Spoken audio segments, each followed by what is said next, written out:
You're supposed to be singing Dean Martin right now. I'm too tired for that.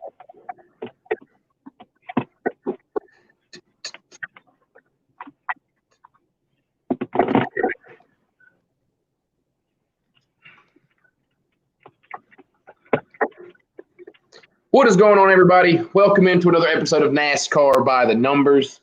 I'm your host, William Richard, a.k.a. NASCAR Opinion, with my buddy at Motor Minister, Armany, the crazy man, always making wild picks. If today, we're going to give you a little bit of a warning. If today seems a little bit, I don't know if the sluggish is the word or kind of, I don't know, but hopefully not. Because literally this show, I got home about 15 minutes ago from driving 3.5 hours. Armany is just Armany, so he decided to take an 8-hour nap and then another hour nap and then another hour nap. So he's, 30-minute nap. Tired. So, that's on him, really. But here we are. Texas somehow finally complete. They were only in Texas from, Sunday to Wednesday. Wednesday night Texas racing. And of course, what's bummer is it was still freaking Texas. But, at the end of the day, we get a little bit of a show. So first, did you get to watch the Texas race at all? Did you get to see any? I know I missed the first overall part of the race because last Sunday, what the hell was I doing? Oh, I went to Greenville Pickens for part of that big late model race. And so I was hoping we'd get home and still be able to catch it in time. And then Mother Nature was working for me for a while. And then it just blanketed Texas for the next 3 days. So did you finally get to watch it Wednesday night? I didn't watch it. I just listened to it on the radio on the NASCAR app pretty much Wednesday. Right. I was able to watch it. I usually don't have anything planned on Wednesday, so that panned out. I had my buddies come over, did a little bit of a podcast. Then I kind of was able to really focus and watch probably the last 60, 70 laps uninterrupted, kind of watching, didn't miss anything super crazy. But, yeah, it's been a while since I remember weather. I remember a few years ago there was a Kansas race or something that I think went to Tuesday. And then I didn't remember that Jeff Gordon, Jimmy Johnson battle at Atlanta was on a Tuesday. So pretty iconic battle right there. But it had been a while since we'd had a rain delay this long. So Mother Nature had kind of left us alone for a while and then really picking on people hard. And I think Martinsville, it was raining there this morning, but I think they said the rain's pretty much passed for the day at Martinsville. Supposed to be 0% chance at 2 o'clock. So obviously now Martinsville having lights, we're going to get a racing today. I'd love for it to be a full night race. I'm fine with that. They could have, for once, I will say, if they wanted to start the race later, I would be okay with it. But I think 2:15's green flag right around in there. So hopefully get a good race. But before we get there, Kyle Busch finally wins in 2020. Our buddy Dalton was, even though he's given up on Kyle Busch 20 times, finally wins. What did you think? Kyle Busch finally getting a win. I remember listening to it on the radio. By the way, radio broadcasting, 100 times better than TV broadcasting. You cannot convince me otherwise. You put the PRN or MRN people in the booth, it's going to be fantastic. But just listening to it, Truex is slowly into Kyle Busch's lead. Kyle Busch having a safe field. We know it's Texas. We know passing a Texas is about as rare as Jimmy Johnson winning post 2017. So. But it was still you saw that intrigue. You saw that build-up. Oh, can Truex get by Kyle Busch to make it to the Final Four? Can Kyle Busch finally snap his long winless streak and finally win in 2020? And Kyle Busch, I believe he won by only 4/10 over Truex. So it was, I'm not going to lie, it was pretty satisfying to see Kyle Busch finally win. I mean, if you would have said even last year, Kyle Busch wouldn't win until race 34, everyone would probably think you're crazy. So to see Kyle Busch finally win after having, honestly, it's not even that bad of a year, even really when you think about it by Kyle Busch standards. He still got double-digit top fives. I think he has the third most top fives in the series. But obviously he's out of the playoffs. He's not going to compete for a championship in Phoenix. So it's still really good to see Kyle Busch, finally have something good happen to him this year. Yeah, Kyle, it was weird at the end of that race that for the first time ever in the last 10 years, we're all kind of I think I'd rather Kyle win. And that's really weird to feel. Kind of like that Jimmy Johnson shift that's happened over the last 5 years where you used to hate Jimmy Johnson winning. Now you're like, I kind of want Jimmy Johnson to freaking win. But now, Kyle in those last kind of laps, Truex, for one, I like to be right, and I predicted Truex would miss the Final Four, and they'd be a step behind without James Small or without Cole Pern with James Small. I've been accurate about that ever since. I think it's been pretty accurate, so I wanted to kind of finish itself off and him not make the Final Four. Obviously, they had the big penalty, that came from last week with a spoiler and all that kind of situation, so that put him even further in a hole, and he's going to be a huge threat today at Martinsville. Starts second, and he's going to have an opportunity to win it. But a lot of people were wondering, and I'll get your thoughts on this. A lot of people were curious. Why didn't Joe Gibbs tell Kyle Busch to let Truex win? Truex is in the hole by, I think, 36, 40 points by now. And Kyle obviously is out of it. So what did you think about that? The idea of maybe Kyle Busch not winning his first race in 2020 and letting Truex squeeze by to give Gibbs at least one for sure car for the championship and most likely a second if Denny Hamlin can transfer today. Formula One was on this morning. You want to see more? You can go watch that. That's what I'm talking about. That's all I'm going to say. I think that's a good answer. My whole thing is, people I'm not a huge Gibbs guy personally. I think a lot of the sport's not really we've seen Joe Gibbs do a bunch of things that were a little weird and questionable and that and shady. But at the same time, I really like that he let those guys race at the end of that race. He very easily – I don't think Kyle would have moved over anyways. I really don't think he's that kind of guy. But if I had to predict, I don't think they even tried. I don't think they even put that in the air. I don't think they even let that be an idea because, why would you? We've seen Eric Jones be really racy the last few weeks, and obviously now he's leaving, so he sort of has a reason to.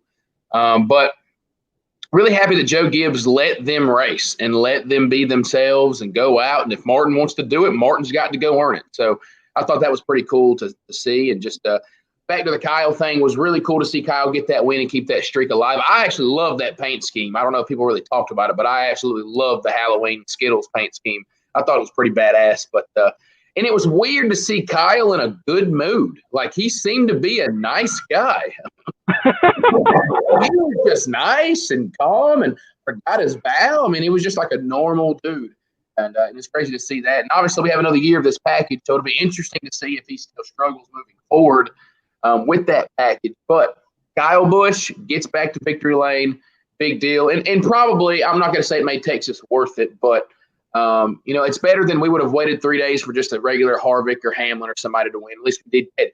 Technically, and it's crazy to say this, we got a first-time winner for 2020 at Texas, even though it just happened to be two-time Cup Series champion Kyle Busch. But moving forward, today obviously is a big day.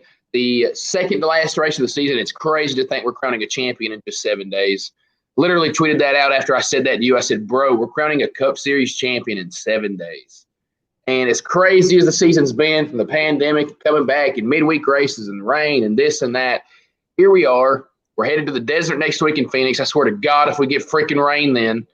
But we are going to determine some champions for the divisions. And I forgot something me and you did not have written down, so we're going to have to think on the fly here in a little bit. We'll do this at the end of the show. We're not going to talk to everybody until next Sunday, so we need to go ahead and make our Truck and Xfinity Series championship predictions when we get to the end of the show. So anyways, before we get there, obviously, let's look at the Cup Series playoff grid. Obviously, 8 drivers are still involved. 4 will transfer after today, so we're cutting them in half. Championship 4, obviously, whoever finishes better next week at Phoenix will be your champion. Joey Logano is the only driver locked in, so something to keep note of.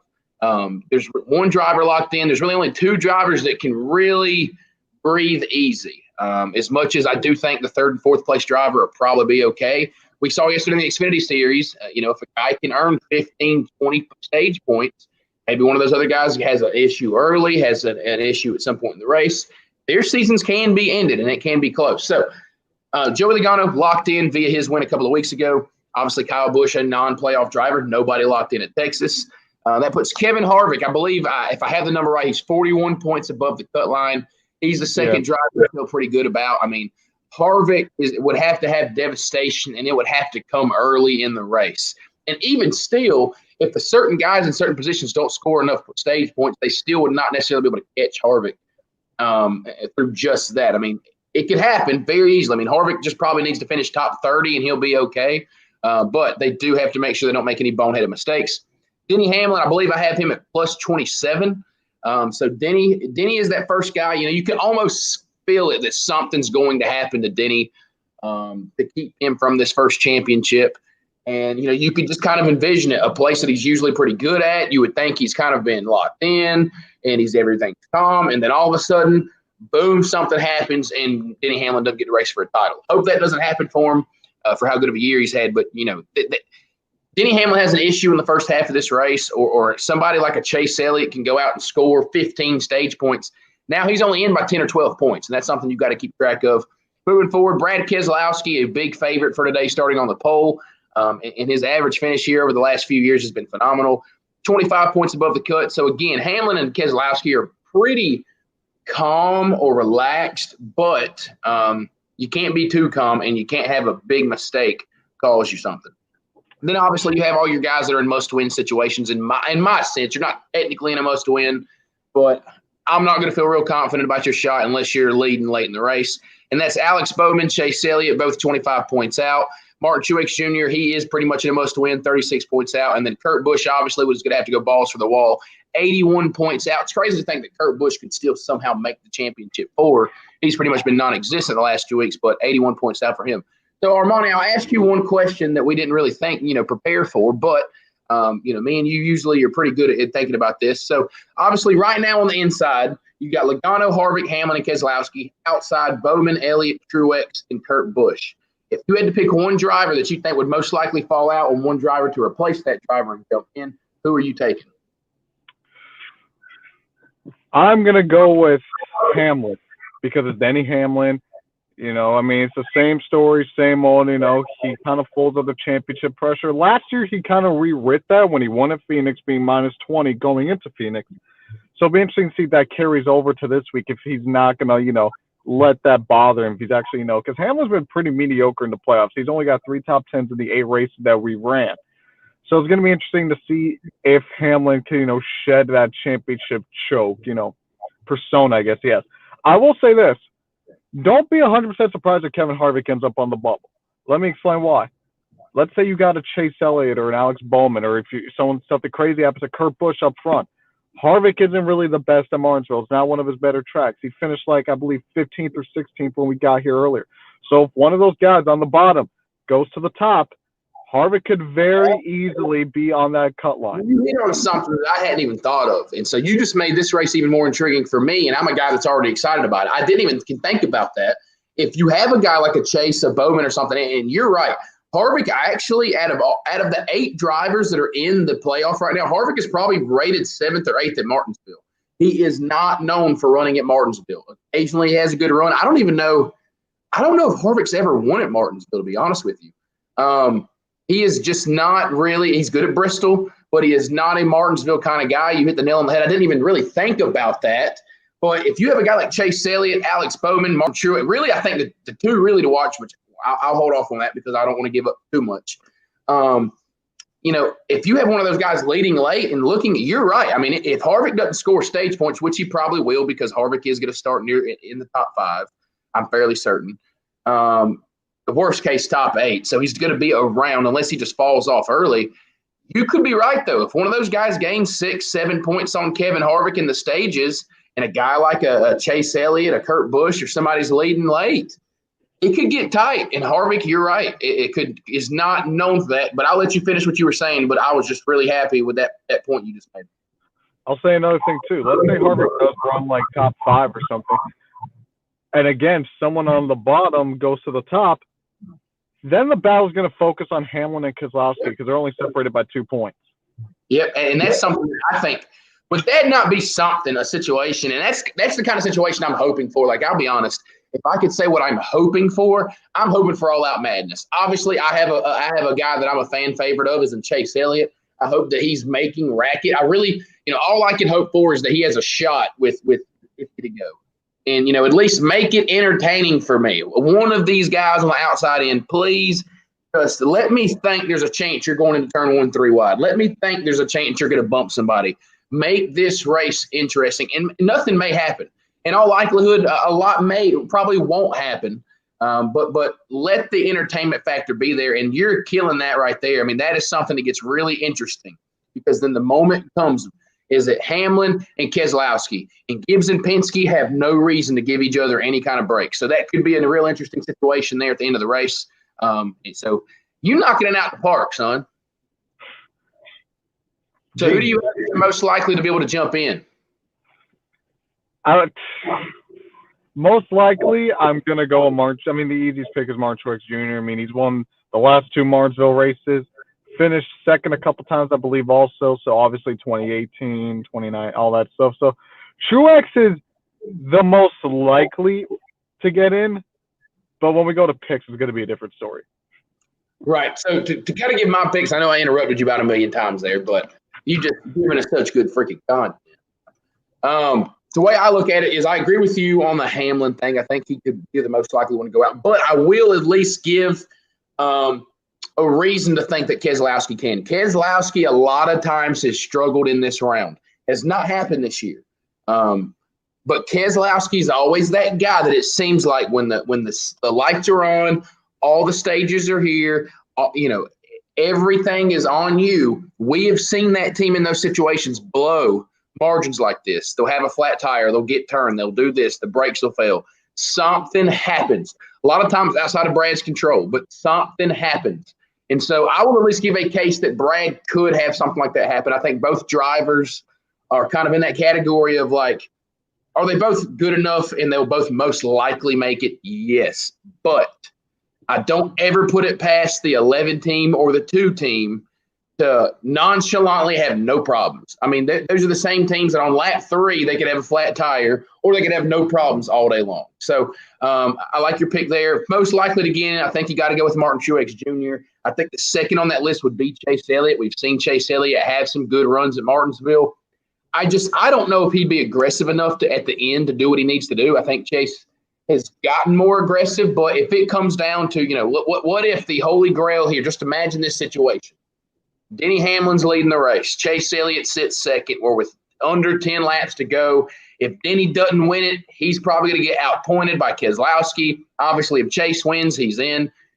In that situation, does Chase Elliott still have, I'm going to say, the huevos at that point to move the 11 car and do what you've got to do to race for a championship? And if it takes that move, I don't know if Chase will still do that.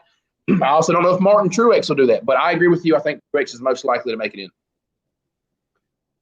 But now, looking overall at Martinsville, obviously today, Martinsville, if you haven't gotten the mode of here, kind of previewing the race and eventually giving our winner picks. And then we got to remember, we'll give our Truck and Xfinity Series championship picks when we're done. One thing we were talking about before we went on air is this is the first time Martinsville has been the last chance race. Now, unfortunately, I have that gut feeling that, we had a really, really, really fun Truck Series race, a pretty decently exciting Xfinity Series race. You good? Uh-oh. Armani had to shut his phone off. We'll give him a second real quick. Then if he doesn't come back, I'll just keep talking.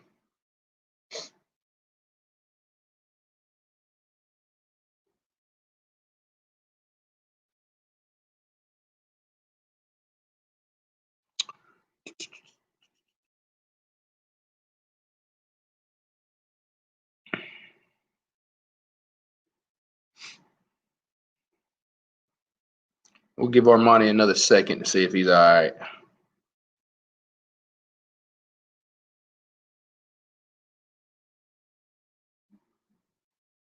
All right, I'll go on without him just in case. We'll bring him back on if he's clear. But anyways, obviously Martinsville is this weekend, and we're curious what is going to happen. Unfortunately, I have that gut feeling that we're expecting a crazy Cup Series race, especially after a great Truck Series race and a pretty solid Xfinity Series race. I have that feeling that we're all pumping the gas. It's going to be aggressive. It's going to be beating and banging. And then we may not get that. The Cup Series has tended to have moments like that to where you really don't think everything is wild. And Armani has gone completely right now, so hopefully he will be back in a minute. We'll see what's going on with him. And so I'm really curious that we may not get that beating and banging race from the Cup Series guys that we're hoping for. But again, do we have them? Do we have them? Yep, I was saying what's up to a coworker. That's all. That's it. Anyways, So I was saying, I have this gut feeling that we had such a great Truck Series race, and the Xfinity Series race was pretty solid as well. That, where everybody's kind of like, oh, the Cup Series race is going to be madness. It's going to be crazy. It's going to be beating and banging for 500 laps. Well, a lot of times in that situation through history, we've seen that that's not necessarily the case. So what say you? First ever final cutoff race for the championship for Martinsville. Do we see that aggressiveness today at Martinsville? You got to remember the Cup Series is very different from trucks and Xfinity. So these guys are way more professional. They're going to play it a lot different than we do see in Xfinity and trucks.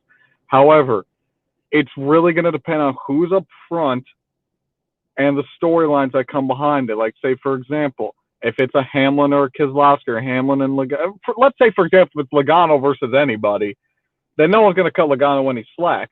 And I don't think Logano's going to cut anyone any slack.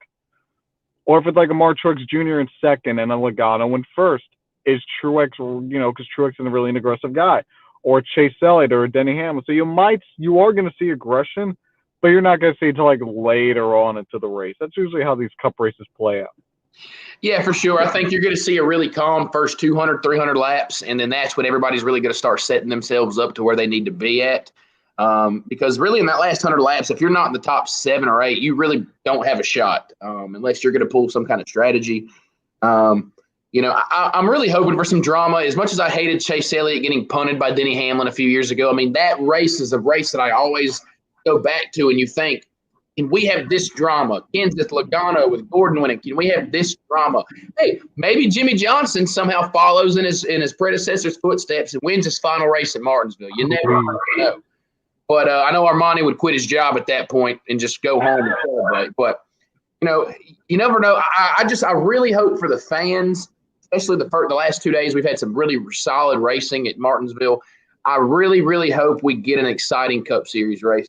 They moved this to be the final cutoff race for this reason, drama. I wish the points were a little bit closer. That would add to it. But I do think there's some heavy hitters on the outside looking in. Alex Bowman has had speed magically at Texas. I mean, he just was out there leading laps.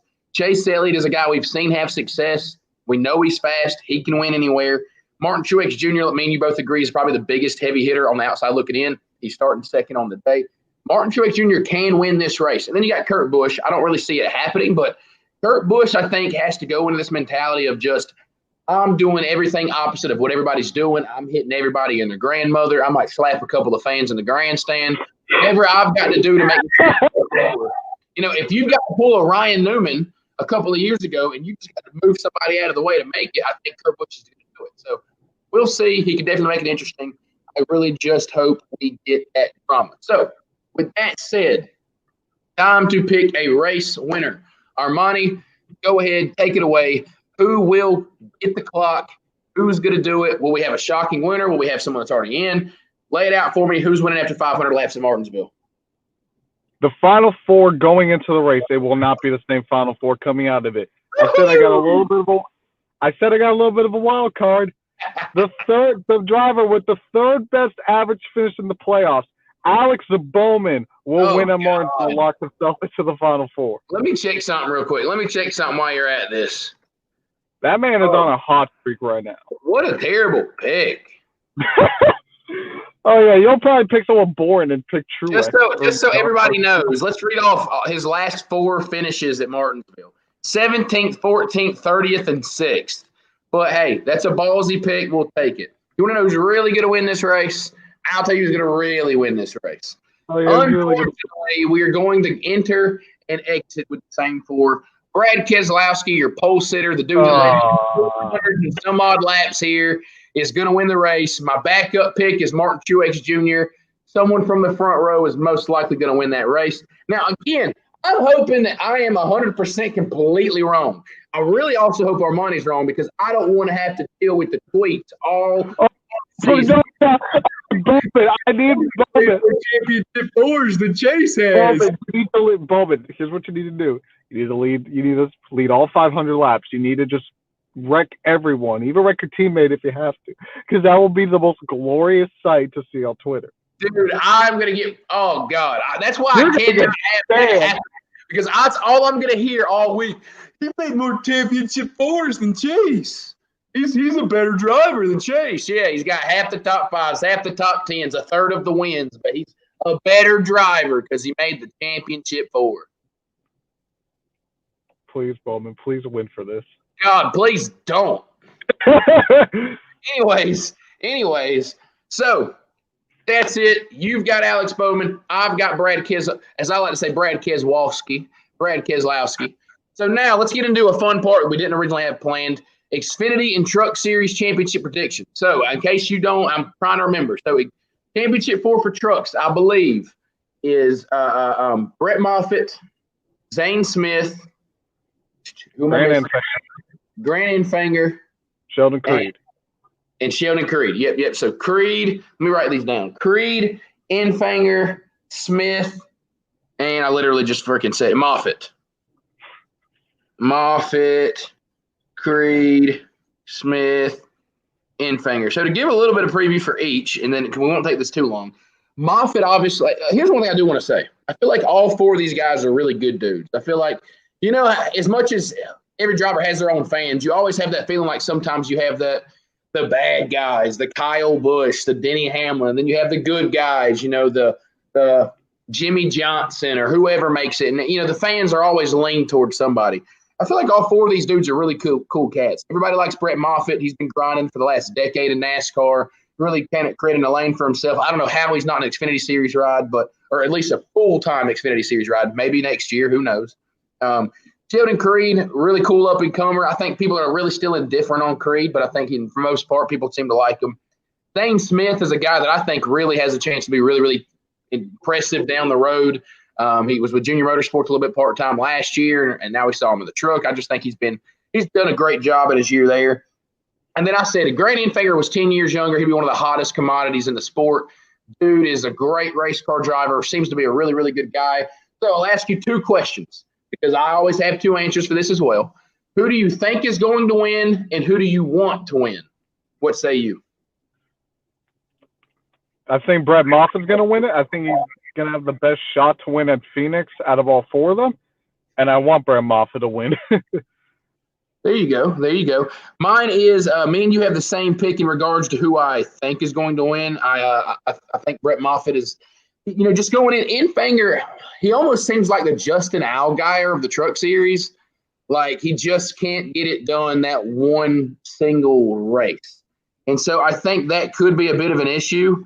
And so that's what I think could hold him back. Creed, knowing what'll probably happen, Sheldon Creed will probably win because the truck's just some random guy seems to win. But I think Moffitt will win. I think he's just the most well-rounded of all of them. I'm cheering for Zane Smith. Zane Smith's been very quiet all year. I've said that I thought he was going to be a pretty solid talent for them. He's a guy that I think is going to be a hot commodity another year or 2. He's already announced he's coming back, so the pressure's off. I think Zane Smith can go out there and just really impress for GMS. First of all, let's talk about if GMS does not win this championship after having 3 of the final 4 drivers. I mean, if Grant Enfinger pulls it off, Thor Sport gets Savage of the Year because there's no way they should have won that freaking thing. But me and you're on the same page. I think Moffitt will become your 2020 Truck Series champion. Now, looking at the Xfinity Series, your final 4, Austin Cindric, Justin Allgaier, Chase Briscoe, and Justin Haley. I predicted all 3 of the 4 right. The only exception was Chastain. I thought Ross was going to make it in over Haley, and obviously I was only 4 points off. So, same question. Who do you want and who do you think? What say you for the Xfinity Series? That's a good question because I feel like all 4 of them, they have a fault. Briscoe, you feel like there's 3 of the 4 have a fault. Briscoe, I just have like a gut feeling something is going to happen. You have that gut feeling we all have that the guy that truly does – it's like the feeling we have with Kevin Harvick every year. The guy that truly deserves it is probably going to find a way to not win it. Exactly. Cindric, we haven't really seen that winning speed that we saw earlier in the season where he was winning like 5 out of 6 races.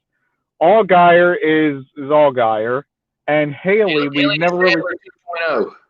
Exactly. And Haley, we've seen him in this position in the Truck Series, but when that time happened, he didn't really do anything also. So, and, all of his wins have come at super speedways, and we're going to a 1-mile track. Yep. Who I think is going to win? I think it's going to be Briscoe, just because I think he's going to have more speed than everyone else, even though Phoenix is even though out of everyone, Allgaier's the better driver at Phoenix. Who do I want to win? I mean, I think it'd be cool if Chase Briscoe wins, to have that story, the Xfinity Series champion getting promoted to Cup. Yeah, I think all four of them, you had pretty solid analysis. I mean, Cindric is a guy that it seems – I think if I had to rank them, the favorites, Briscoe, Cindric would probably be second, Allgaier third, and Haley probably fourth. I guess going up that ranking, fourth with Haley. For one, you hit it, nail on the head. We're not going to a super speedway track. If this final race was at Talladega, he'd probably be our favorite. But Justin Haley at times, I don't know. Sometimes he's rubbed me the wrong way, the certain way he's acted. I don't really know why. That's just a personal thing. But I just don't think he's ready to fully win. I don't think Colleague is ready to win a championship just yet. I think they're a year or two away. Even look at Ross Chastain. He didn't win a race this year. Or maybe he only won one. I can't remember. But he's been winless. He's been winless. Colleague just doesn't seem ready. They're struggling to still consistently win races. They don't seem ready to win a championship. So that's a little bit of hesitation there. Allgaier just feels like the Denny Hamlin, a poor man's Denny Hamlin of the Xfinity Series. He can make it, but he can't win it. Elliott Sadler 2.0 just can never get the job done. And so I had the same way I hold Denny Hamlin. I can't believe it until I see it happen. Second is Cindric. Cindric's just got raw speed, and again, you have that gut feeling that Cindric will probably be the guy who goes out and wins it. But Cindric is a guy that is fast, but I don't know. I don't think we've ever really seen him in this situation, and I don't really remember anything about special of Phoenix, him at Phoenix. So we'll see. And then you got Chase Briscoe, who's been by far the favorite, won 8 or 9 races, going to the Cup Series, deservingly so. Who I think is going to win it, Chase Briscoe. Who I want, I'm actually not opposed to Chase Briscoe winning at all. I will give a second guy, Justin Allgaier. We never got to see Elliott Sadler have that kind of redemption story and that moment. So it'd be cool to see Justin Allgaier, as dedicated he's been to the Xfinity Series for so many years, go out and win that, and him and Dale Jr. be able to celebrate that. That means he'll probably be a guest on the Dale Jr. download if they have that happen. So, hey, Allgaier, I don't think he gets it done because then that makes me wrong in my predictions. So I'm going to stick by that. I don't think he can get it done. But Allgaier would be cool, but me and you agree. Brett Moffitt and Chase Briscoe will be your lower division champions. Now we wait till next Sunday, and we'll make our championship predictions when obviously we know who's going to be there. So, Armani, I told you we would do it just around 30 minutes this week. I told you. How many times we said we would do it? It only took us like 2 months of actually saying it. Actually Armani come on here and be like, listen, it's going to be a quick show. We might be out of here in 25 minutes. And then 48 minutes later, we're like, dude, you got to go to work. So we appreciate everybody listening this week. Like I said, me and Armani have got some plans to really try to do it up a little bit better next year and maybe switch days onto a weeknight, something that benefits not only me and him, but for you guys as well, because people are busy on race day with church and just maybe some people have certain rituals. And I know I am. I don't really like doing a lot of things on race day because, I love watching races. So really, really excited for the race today. I know Armani's probably not going to be able to catch it. I plan on watching every lap of it. So stay tuned on Twitter at NASCAR_opinion for that. I'll be live tweeting and things like I always do. So, Armani, you get to work. Don't take a nap while you're there. I'm going to go to Martinsville. And with that being said, take a nap. I might take a nap. I'm going to have to. But see, that'll be my first nap of the day, not my third. So, with that being said, we're going to get out of here. Make sure you go follow Armani at Motor Minister. Again, at NASCAR_opinion for me, all lowercase. And we'll see you next week. Can't wait to find out who our championship 4 is. Maybe we'll get some drama today. And next week, we'll make sure we have our Cup Series championship predictions because obviously it'll be the day of the race. And by God, you better get next Sunday off. I don't. I might just put in my PTO to get it off. You better because it's the championship race. But anyways, We're out of here. We'll see you next time.